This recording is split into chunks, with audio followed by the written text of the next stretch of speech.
Istoga časa kako si otišla, stihovi su prestali vredeti. Ne samo oni o tebi, nego uopšteno svi. Stihovi ljubavni, stihovi politički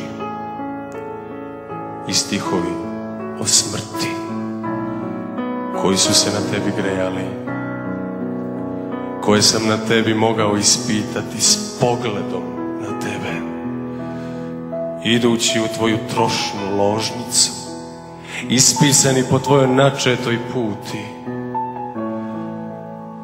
potražiti ih u tvojim gorućim ustima.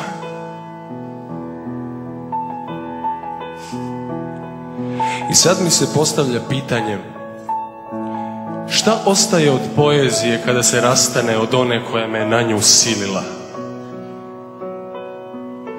Istoga časa kako si otišla, pokušavao sam spasiti, pokušavao sačuvati, pokušavao zalepiti, ali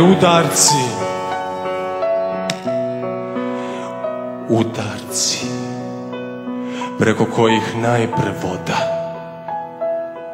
pa nisko veče,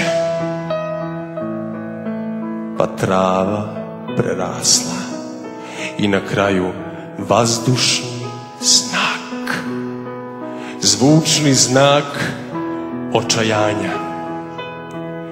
Sve to sabrati i spaliti za sobom na prevaru,